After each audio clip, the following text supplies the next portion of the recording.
What's up, guys? Welcome back, and today we have another diecast IndyCar review. Yes, we're doing another dual review because these are two teammate cars and there's very minuscule differences in the cars themselves, so really no use of doing separate reviews of each. But anyways, these are of Connor Daly's and Carlos Munoz's 2017 AJ Foyt Racing ABC Supply Company Chevys in 1/18 scale. So, we're going to go over the cars. The only differences are the numbers, and the Connor Daly car has the white camera pod while the Munoz has the blue. And I do have a little bit of something to complain about, a couple things actually, and I'm going to preface this review with, I didn't actually think I was going to get these.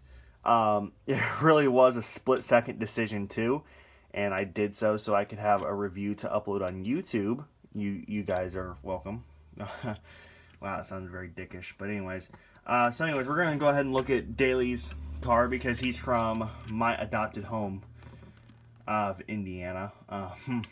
So anyways, on the front wing we have ABC Supply Company, the Foyt Enterprise, the AJ Foyt Enterprise logo, Dallara Aero Paint, which make fantastic paints.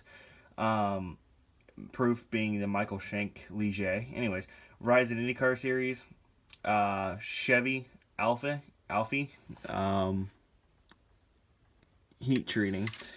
4 ABC Supply Company. Nothing on the front wing end plate. Firestone, Alfie, Valspar, and Houseby. Gaff, Sunoco, ABC Supply Company, which has been their sponsor for so many years.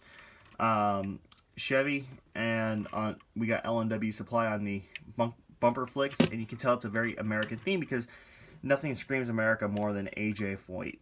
Anyways, on the bumper pod, Alf heat treating for P1 Verizon Polo Award, Firestone, Greer, and then ABC Supply Company Inc. on the rear wing. I believe, no, I would be wrong actually. I was gonna say I believe this is the first time we've seen the bumper pods in white, but the test car was in white. And then the Munoz car is pretty much the same. There is no coloration on the head thing. I can't think of the name right now. It's just black, which it would have been cool if they would have separated them out a little bit, but they didn't. But that's Greenlight. This car I had an issue with because on the bottom, I believe it is this side's one of the connectors that for the suspension pieces that holds the wheel on the bottom actually did not have a little plastic rivet on it, so it's fixed now. However, you know, it's one of those things where it's like, ugh, thank you, Greenlight. And the 14 car right here, yeah. So anyways, so based off of what I've seen, and I could be completely wrong, there is some inaccuracies on this car because this car is based off of what we've seen so far, and all we've seen is the road course configurations.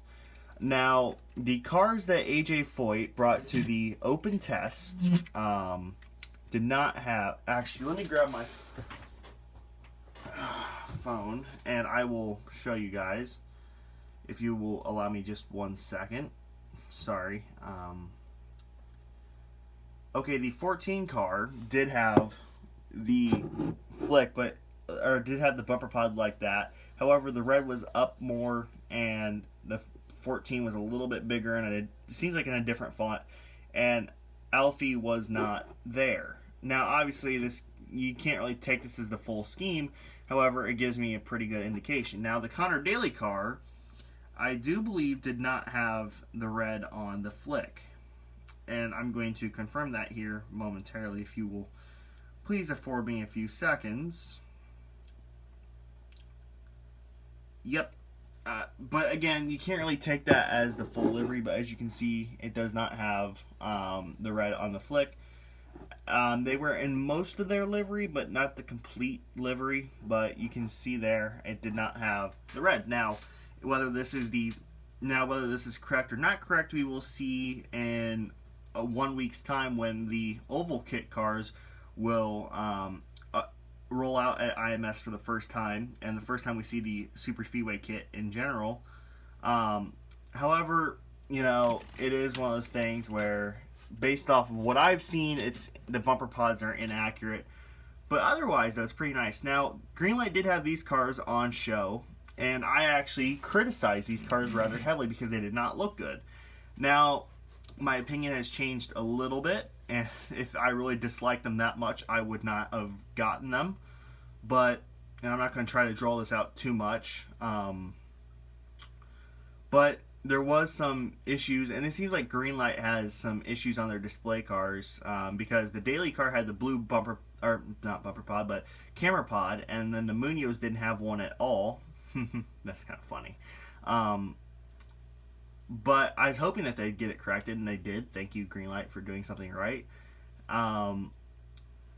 But overall, though, they are nice cars, but they're not worth the price tag. Now, I know other people are going to buy them anyways, and I really can't criticize people for buying them because here I am with both of them in hand. But, you know, it's just one of those things. And personal preference, I think these cars would have looked better on the Honda Aero kit if we would have gotten that last year and Foyt cars were made, which obviously it will never happen because Foyt switched over to Chevy. Which I love Chevy. I drive a Chevy. But I think these cars would have looked better on the Honda Aero kit because we've seen the same paint scheme for how long, you know. But it's no big deal, really. They do look great, and it's great to have a Connor Daly diecast. It really is.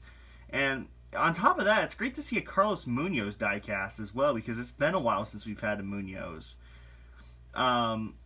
They haven't had the greatest season in IndyCar so far, but hopefully they can turn it around. Oh my god, I just realized the difference.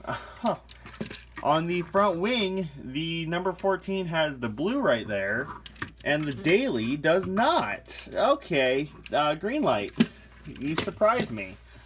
Wow, I did not see that until now. That is actually pretty neat. Is there any other differences I should know about? No? Okay, cool. Alright, so yeah, that's about it, guys. Thank you guys for watching this long-winded, probably over-exaggerated review. But anyways, more Indy 500 stuff to come, more diecast reviews, more on-track, or well, some on-track videos to come, and vlogs. Might as well, right? Anyways, guys, thanks for watching, and be sure to hit the subscribe button, and peace out. See ya. Bye. See ya. Later. Yeah.